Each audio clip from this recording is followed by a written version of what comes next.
There's a saying in economic development and community development that cities, by their nature, are either growing or dying, right? There's no in between. There's no stagnant base. Last week's Free for All Friday featured a discussion on Palm Coast's future growth. Community Development Director John Zobler says smart growth can make a community better, and that's why he's in City Hall. It's important that we grow because that allows us to attract younger people, a diverse workforce, to differentiate our tax base, to attract new business.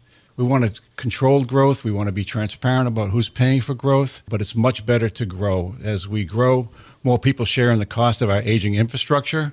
Impact fees help to pay for capacity increases, for all types of improvements. So from my perspective, growth is a very positive thing. Zobler says development creates revenue that supports critical infrastructure that all residents rely on. In the last 6 years, the city has collected over $220 million in impact fees. So water, sewer, parks, fire, school. So the developers are paying a pretty significant portion for that. And I'm not sure that the residents are aware of that. Zobler says commercial development is also critical to the city's future. Specifically on our corridors, our main corridors, State Road 100 and Palm Coast Parkway, our sales tax revenue has increased by well over 40% in the last couple of years. Sales tax revenue and the ad valorem revenue coming from commercial properties is now 38% of the total revenue we receive off of properties.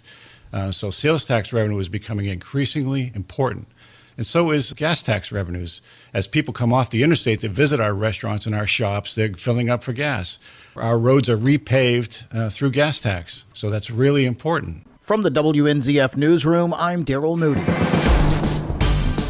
Good morning, Flagler County. I'm Rich Carroll. You're listening to Flagler's Morning News on Tuesday, August 19th. The City of Palm Coast Fire Department is celebrating the promotion of Lieutenant Patrick Giuliano to Battalion Chief. Giuliano's career began more than 20 years ago with the Eastchester Volunteer Ambulance Corps in New York. He later joined Palm Coast Fire in 2006 and has risen through the ranks ever since. This has been my home, my family, my friends, and it's been an honor to serve. And I've watched our city grow, watched our department grow, and been able to grow alongside them and to go through the ranks. And I'm so honored to have served all these years and looking forward to many more years of serving. Over the years, Giuliano has worn many hats, from firefighter, honor guard commander, and union leader to public information officer and paramedic. It has been a lifelong dream to be a first responder.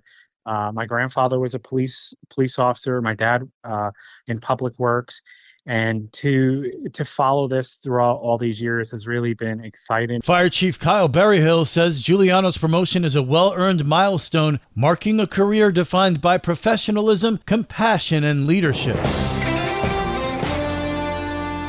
This local news is a service of Flagler County's Toyota dealer, Beaver Toyota in St. Augustine, conveniently located right off I-95 at exit 311. Palm Coast City Council has a workshop meeting this morning. This morning's meeting begins at 9 a.m. with a proclamation. Brittany Kershaw, Communications and Marketing Director for the City of Palm Coast. They'll start by recognizing August as Water Quality Month with a proclamation. They'll then have a presentation on legislative updates and 2026 local legislative priorities from the city administration. And then there will be discussion on some legislative priorities. Then they'll have the second reading of the zoning amendment to reclassify 11 Hargrove Lane from light industrial to heavy industrial, and then 2 first readings of ordinances, one for exterior house colors and the other for an amendment to the 2050 comprehensive plan to update the water supply facilities work plan. And more business will follow. There will then be many resolutions discussed, including approval of contracts, contingencies, and work orders for major road and infrastructure projects, including the resurfacing of Palm Coast Parkway, the Belterre safety improvements, and the Matanzas Woods Parkway and Palm Coast Parkway Loop Road project. They'll also have approval of agreements with Florida Power and Light and FDOT to support utility relocations and state-funded infrastructure projects, and then the approval of an interlocal agreement with Flagler County for the airport protection zoning compliance. You can watch the meeting live on the Flagler Radio YouTube channel or the WNZF Facebook page. For Flagler's Local Morning News,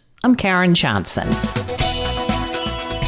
And now you're up to date on Flagler's Morning News. I'm Rich Carroll.